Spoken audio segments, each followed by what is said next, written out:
Alright guys, welcome back here to LJ Reactions. I'll be your host, James. Been a long day, just got back from the gym, clanging and banging as The Rock would say. I just want to get at least a couple vids out before the day ended. I mean, promise you guys a couple videos and get some now. I'm trying to at least do 2 videos a day. It's trying to be my goal for every day. At least you guys get something every day. I want to be like one of those channels where you guys get something. At least you get something every day. Maybe it's 1 video or at least 2. At least you're getting something every day. So I'm trying to keep it my goal is you guys will get at least 2 videos a day if we don't do a live reaction. Alright. We got a couple news topics we're going to touch on. The whole Charlotte Flair decision, which I'm actually, after I digested it, slept on it, I'm actually okay with Charlotte beating Asuka. We'll get to that in the video. We got news on Becky Lynch possibly signing her new WWE contract. And news on who the hell is interrupting Elias at WrestleMania. We got news on those 3 topics. So get something to eat, something to drink. I just got done eating my dinner. Get something to eat, get something to drink. We're going to be back to touch these 3 news topics right here on LJ Reactions.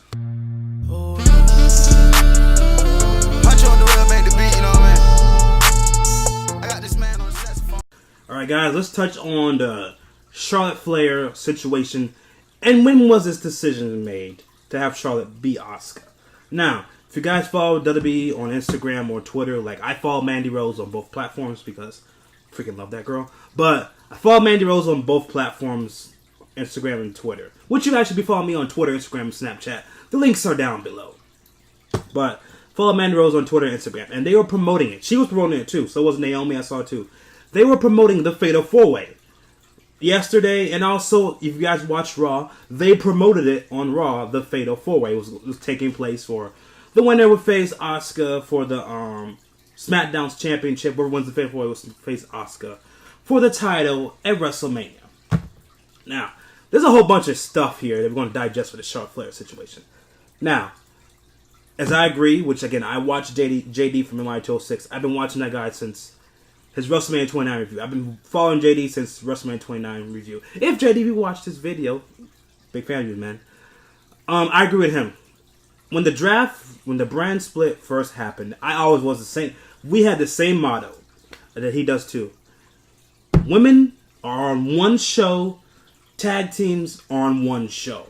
And WWE said, fuck that. We're going to have a brand split. We're going to treat it like a real brand split, you know, or each division will get their own tag teams. Each division will get their own women's championship or the main roster championship. That's issue number 1. If you guys go back and watch the first initial ever WWE draft, which at the time was still WWF at the time, I believe the champion was... I'm going to get my shit right. This was the first ever brand split. I'm going to get my shit right. I believe the champion was Triple H. Right? It was Triple H, yes. It was Triple H. I believe it was Triple H. Yes, it was Triple H. He had beat Chris Jericho. After WrestleMania 18, they had the draft. Now, again, at that time, you had 1 champion, you had 1 women's champion, you had 1 tag team champion. I don't understand why that's such a difficult thing to do. It's not. It's not a difficult thing to do, people. For example, if you want to, your champion could be Daniel Bryan. Freak Brock Lesnar as a champion. Daniel Bryan's your WWE champion. You win the Royal Rumble. For example, Seth Rollins won the Royal Rumble. Seth Rollins could be facing Daniel Bryan. Am I correct? Would you guys rather see Seth Rollins versus Daniel Bryan or Seth Rollins versus Brock Lesnar? I think I'd go with Seth Rollins versus Daniel Bryan. I would, okay? Your tag team. To me, the best tag team in the company is the Usos. Okay? Usos are the best tag team to me in the whole company. Would I like to see the Usos versus Aleister Black and Ricochet? Sign me up for that at WrestleMania. Alright? You can keep Ronda Rousey the champion. Okay, no problem with that. Becky Lynch wins the Women's Royal Rumble. No problem with that. Charlotte Flair. Listen here, lady. I actually would not have a problem with you with putting Charlotte in the match. I really don't. I understand why they're putting Charlotte in the match. I do. But that's the way I would do it, people. You have 1 set of champions. Make things meaningful. That's the problem with Raw and SmackDown. There's not a lot of things. A lot of my friends, we talk about this. Raw and SmackDown have to have stuff that means something. You can't have no bullshit stuff. For example, Beat the Clock Challenge. What meaning was that? What meaning did the Beat the Clock happen? Mean anything? What did Baron Corbin versus Apollo Crews this week mean? Not a damn thing. Drew McIntyre versus Dean Ambrose, you can say further along the storyline. But you gotta have stuff that means stuff on the show to get people invested, okay? Anyways, my little rant there is over. The decision with Charlotte Flair, again, after I digested it, I was like, I don't blame them because, again, the problem is there's nobody on SmackDown, even much as I love Mandy Rose. But, come on. Mandy Rose versus Asuka is not Scream WrestleMania. They had nobody for Asuka to face. They really didn't. I mean, it's one less match we have to sit through at WrestleMania. And if you're going to unify the belts, I mean, or if you're not going to unify the belts, Becky's going to Raw regardless. Becky Lynch is going to Raw regardless. We agree with that, people, right? I guess Charlotte versus Asuka, is there going to be your feud for SmackDown? I mean, if this is what you got to do to turn Asuka heel, okay, turn Asuka heel, okay? No problem with that.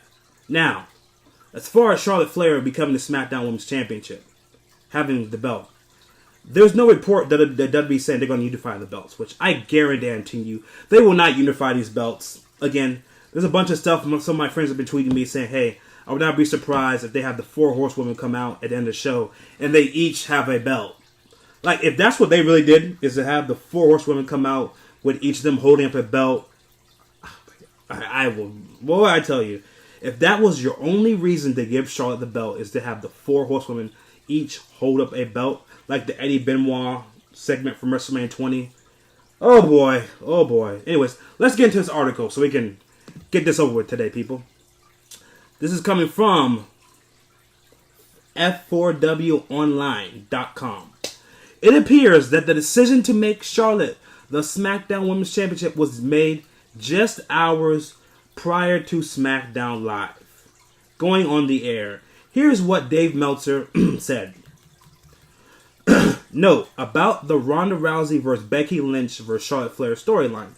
Everything in this program has constantly been shifted and changed. So, like, yeah, this is obviously a response to something. However, Vince woke up and, now the idea of both belts at stake or both belts involved in this match is not new, okay? But Vince decided going with it, okay?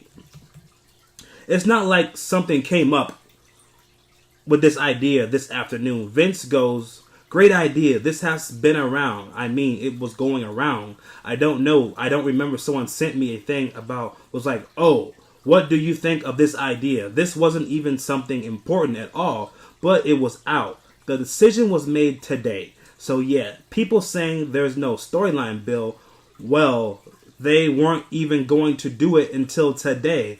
So how it's going to be a storyline built when you change decisions again?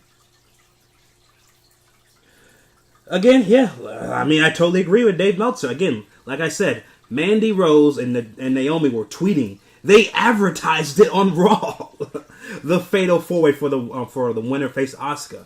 Mandy tweeted, Naomi tweeted, Carmella was all, if you go on their social media from yesterday, they were tweeting up until the show, hey, I'm winning the fatal 4-way. Hey, I'm going to face Asuka. And then out of the blue, like, again, I think commentary was not bullshitting last night when they said, what? This is for a women's title. What? Again, it's one less match we have to watch. Okay? Whatever, man. Charlotte's the 8-time women's champion. But now, we know who's taking the pinfall. I don't see Ronda Rousey taking the pinfall. I see Charlotte taking the pinfall. Definitely. Definitely, I see Charlotte Flair taking the pinfall. No question asked. Now, let's get into this update with The Undertaker and John Cena. And then we'll close up the show with the news about Becky Lynch getting her contract extension. Alright? So, again, I told you guys last week, The Undertaker is already confirmed for the Saudi Arabia show after WrestleMania. Brock Lesnar is advertised also for the show in Saudi Arabia. So, when I say Seth Rollins is going to be losing to Brock Lesnar, you better believe it. Alright, so news regarding Undertaker and John Cena at WrestleMania. Like, what the fuck is going on? I mean, we're less than a week away, and we have no news on Undertaker or John Cena wrestling at WrestleMania. So, let's get to this. Brad Shepard of the Oh You Didn't Know podcast discussed what's going to happen with Elias and his concert and who's going to interrupt him. So, WWE is now operating as if The Undertaker will not be at WrestleMania. Again, people, the guy was at the show in Australia and was at Saudi Arabia. Yet The Undertaker, it's not even going to be on WrestleMania. It's like, when is the last WrestleMania that The Undertaker was not on? I don't even know, guys. You guys comment down below. What was the last WrestleMania The Undertaker was not on?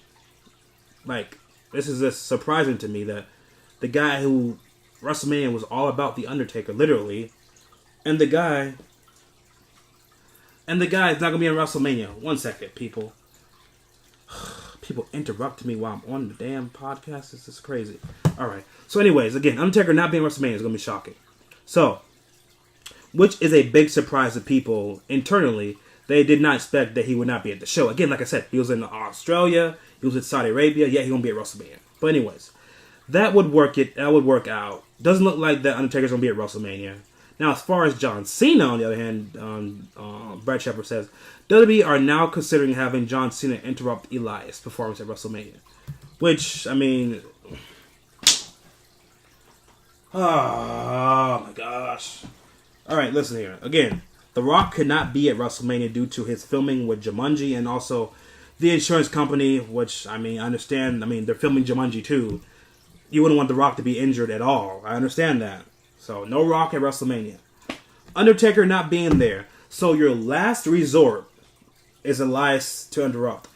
I mean, for John Cena to interrupt Elias. Like, you can't get Stone Cold Steve Austin? Can you guys imagine Stone Cold and Elias? Yo, that would be fucking 10 minutes worth of WrestleMania that I'd love to watch. But, it being John Cena, I mean, come on, people. Like, you can't have John Cena, for example. We'll get next week. We got all these predictions out the way for WrestleMania, but you can't have John Cena help Kurt Angle beat Baron Corbin. Like, that's what I would do with John Cena. I mean, he got nothing else to do.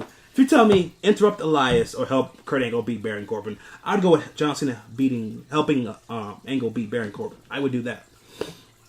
But it is what it is. I mean, they got nobody else for Elias. I mean, I understand. If you can't get Stone Cold, you can't get Shawn Michaels. I mean, yeah, I guess your last resort is John Cena. I mean, it would be John Cena.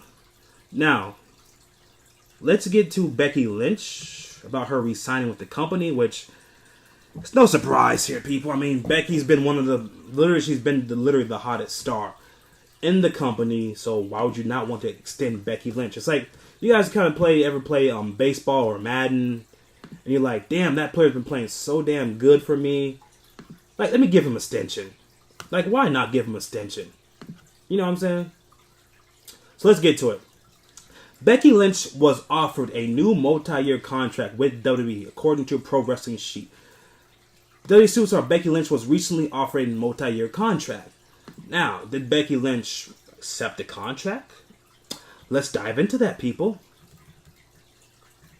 Freaking, I hate my Mac does not want to scroll down. It's like saying, wait, we're waiting for it to scroll. We're waiting to scroll. We're waiting to scroll. Like, I'm pressing you to scroll, so freaking scroll. So let's get to it. The former SmackDown Women's Championship was signed to a development deal back in 2013. But it is in the last 8 months, Becky Lynch has been the hottest person in the company, which I totally agree. I totally agree. The contract is said to include a pay raise for the former NXT star who is expected to sign on the dotted line. Now, we don't know when Becky's going to sign, but I'm sure, I mean, come on now. She's got her own Funko Pop coming out. I mean, the way I think it'll be, I think Becky will probably be the third highest paid woman in the company. Of course, she's still going to have Ronda Rousey and Charlotte Flair, but I think she'll be probably the third highest paid person in the company. far as women goes. Which, to me, that's still good for her. I mean, for being the third highest paid person in the company, I don't see nothing wrong with that. That's good for Becky Lynch. And that's gonna be pretty much it. I don't think we have anything else here that I want to talk about. Anything else I want to talk about? Let's see. Oh no, yeah. Besides JoJo being pregnant, I'm seeing here JoJo is pregnant. But I mean, let me see one. Hold on, let me do one more thing. I see it says huge match already being advertised for Survivor Series. Hold on, let me see what this shit is.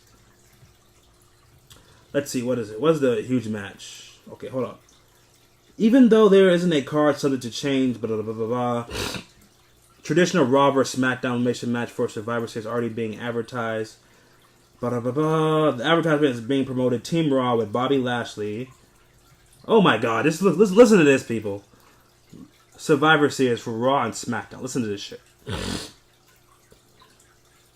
Bobby Lashley, Drew McIntyre, Roman Reigns, Finn Balor, and Braun Strowman for SmackDown.